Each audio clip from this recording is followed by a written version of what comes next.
honorable sisters, brothers, and friends.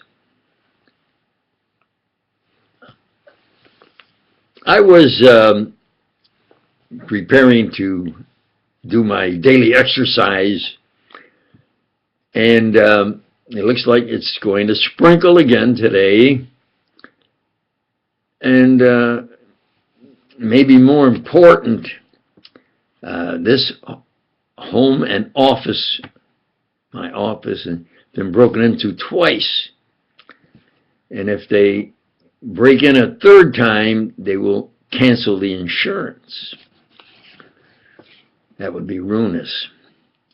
So I have to forced to tell things the way they are. And I just put previous video where I really told it the way it was, but I think it would be a little too strong and objectionable, maybe. What I have to do is say it maybe with a little diplomacy. And I'm a great believer in diplomacy. And that is, I have to overcome, really, and I try to overlook, but they spend top money with top personnel to try to make me not look who I really am, to keep me anonymous. And then it's, if you look at it, honestly, from my point of view, it's really humorous. They spend top money, I mean big money, with top personnel to try to get maybe leaders to think that I'm not a good man, maybe not trustworthy, and that maybe I don't like dogs. I'm telling it the way it is. I had a pet peeve about a certain millions towards animal, Jay. So they then use that and go into, if you can get a dog lover to say, well, I don't care what he tells me, I don't care if we even go to fisticuffs, whatever, but he doesn't like dogs and he's out. Criminally insane Hoover-istic crackpots in Washington, D.C. and here have been playing that silly, weirdo nonsense for at least a year. Yeah. Look at it their way. If you're in Hoover's clique, and this is the way he did it, if he didn't like you, you got shipped, especially in the wintertime, up towards Canada. You got there. Or he sent you someplace where they didn't come back. I'm not alive because Hoover wanted me to be alive. No. Look at it their way. Why should they then not keep doing what Hoover did? And the clique, those at the top get the real cushiony, big-time travel, first class, to wherever they can put me where they want me to resolve something. And then Hoover would always have it recorded that I got fired from that, even though when I got there, they were in a bind. And within 3 months, I had it solved, sometimes within a week.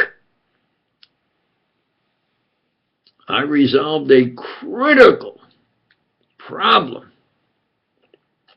with the rubidium frequency standard. I says, well, give me 3 weeks.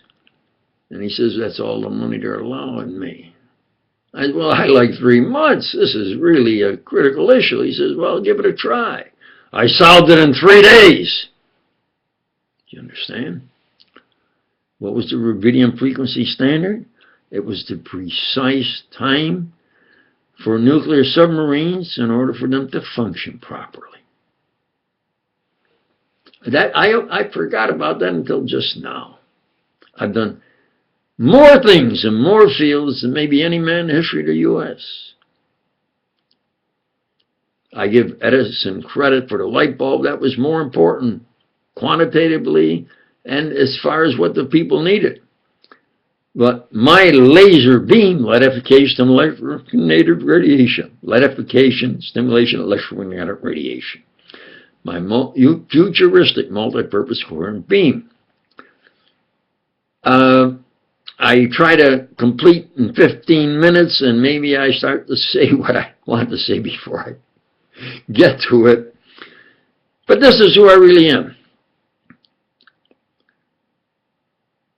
The big issue, of course, was Hoover said, no, he's out even. It's Hoover and Johnson and von Braun, the Nazi. Von Braun, whatever. And I says, I think they don't have maybe anything compared to you. But I think you're going to have to do it my way because they have some real good thinkers over there. They might do it my way.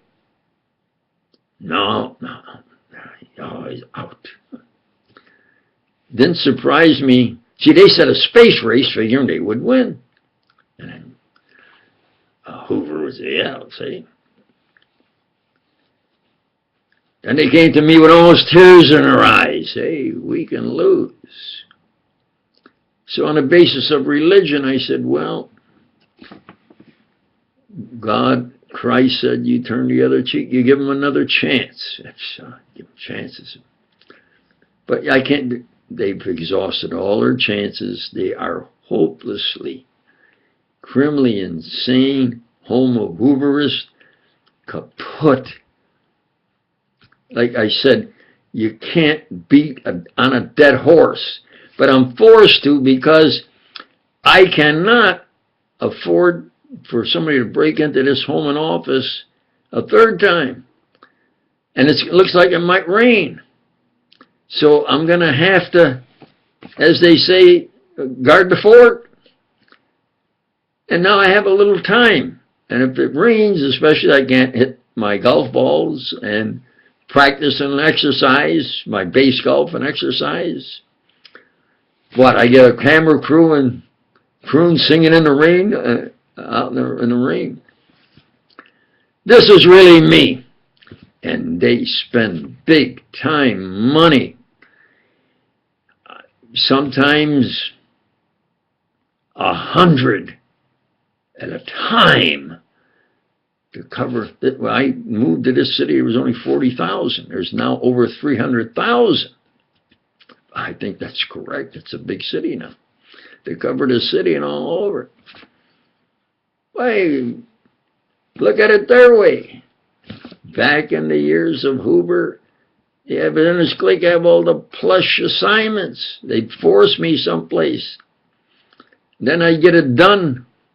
And then Hoover would have that they fired me because I wasn't a good employee.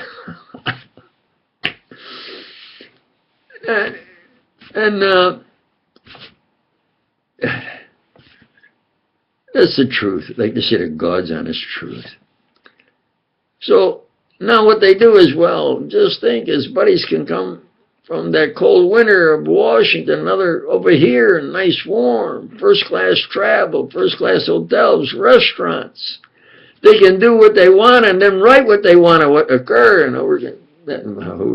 Hoover's crackpots over there say, yeah, that's the report we want. We keep adding to all the forced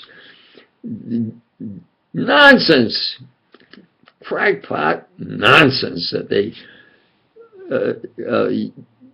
try and so forth. They're not going to go up against real tough opponents. Do you understand? They are exempt from military duty. They only the top echelon can order who goes where and who to order those to certain places, maybe they never came back. They can come to this nice warm area and say, well, yeah, we gave them dirt, immoral, crapola. Oh. But they'll put down that they have watched me, and I must be watched because I would criticize Hoover, and I criticized this government, criticizing them as being polite, diplomatic, like I am now, really, of their crimes, horrendous crimes. I said I wouldn't mention it again, but I'm forced to, because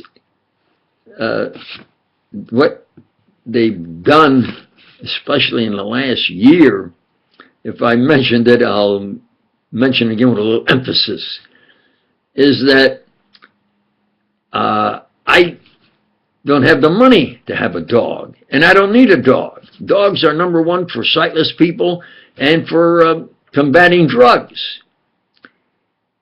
Well, that's great, but I watched the dog, and we had a modest home then. Not that I have a big home here, but I have enough where I have an office. But in that modest home, we watched the dog for 2 weeks while they were on vacation. And the bacteria of the dog got into the concrete. It was an older home. No matter what I tried, you couldn't get that. When you smell bacteria, what you smell is bacteria, not the air. It's the bacteria in the air. Tried everything. And then in the home. So, for a year they've been really playing where I'm a little peeved about somebody donating towards animals instead of, in 3 months I could have really done terrific on various projects. And that's maybe human nature, where a dog lover, you can take and maybe argue, have whatever, fisticuffs, whatever. But if you go against their dog, you're out. And they've been playing that routine. I'm telling you the God's honest truth.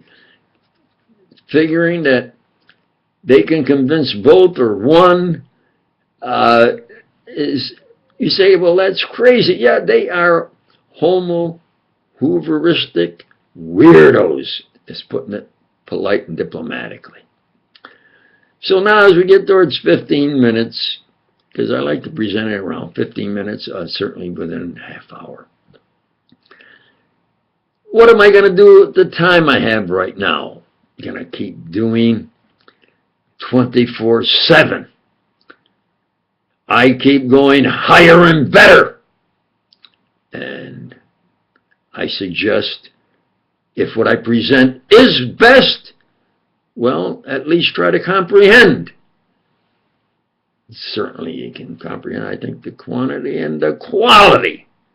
And that is, in my opinion, I'm the original 007, that beauty is a girl, naturally.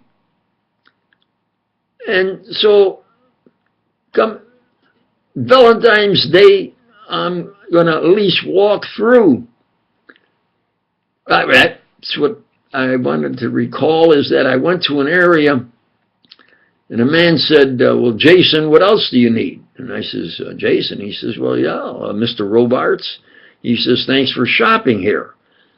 And I said, well, I'm not Jason Robarts. He says, you're not. And I says, no. And he said, well, this is my first day here. And he says, Jason Robarts lives here and comes in here. It's a small town up in a kind of ritzy area. And I said, well, what a small world. I said, I think I do look like him. In fact, I talked to some people about making a documentary and having him play me. He says, well, I thought you were him. I said, well, thanks for the compliment. No. Jason Robarts was a real good performer. And he, as he got older, would take parts where he read like poetry at a campsite. Real cultural quality performance. So I'm going to try to walk through, as the saying is, of I'll be loving you always. I'll be loving you always, with a love that's true always. When the things you've planned need a helping hand, I will understand always, always. Days may not be fair always, that's when I'll be there always. Not for just an hour, not for just a day, not for just a year, but always. Have a pleasant day, and of course for you beautiful girls, have fun.